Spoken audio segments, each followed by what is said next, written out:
পড়াশোনা।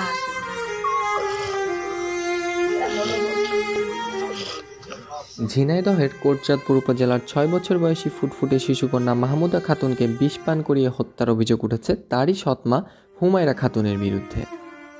আজ বৃহস্পতিবার বেলা 1টার দিকে চুয়াডাঙ্গা সদর হাসপাতালে চিকিৎসাধীন অবস্থায় শিশুটির মৃত্যু হয়। হাসপাতালের জরুরি বিভাগে কর্তব্যরত চিকিৎসক ডক্টর ওয়াহিদ মাহমুদ রবিন এ তথ্য নিশ্চিত করে বলেন, বিষক্রিয়ায় শিশুটির মৃত্যু হয়েছে। ময়নাতদন্তের জন্য মরদেহ মর্গে পাঠানো হয়েছে। শিশু মাহমুদা কোটচাঁদপুর উপজেলার ভোমরাডাঙ্গা গ্রামের শাহিন মোল্লার মেয়ে। এর আগে গতকাল বুধবার দুপুরে গুরুতর অসুস্থ অবস্থায় শিশুটিকে চুয়াডাঙ্গা সদর হাসপাতালে নিয়ে আসেন তার পরিবারের লোকজন। এ সময় জরুরি বিভাগে কর্তব্যরত চিকিৎসক মাহমুদাকে তাৎক্ষণিক চিকিৎসা দিয়ে ভর্তি করেন এবং উন্নত চিকিৎসার জন্য রাজশাহী মেডিকেল কলেজ হাসপাতালে রেফার করেন।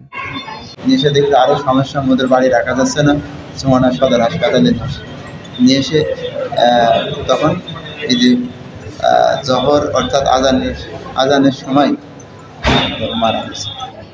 বাচ্চারা অনেক কষ্ট হচ্ছে, তারপরে আবার সদর হাসপাতালে নিয়ে আসে। 34 বছর আমি পোস্টমার্টমের কাজ করছি, কিন্তু নিজের খুব ঘনিষ্ঠ কাছের মানুষ এবং ছোট শিশু বাচ্চা কাটতে নিজের কাছে খুব খারাপ লাগে।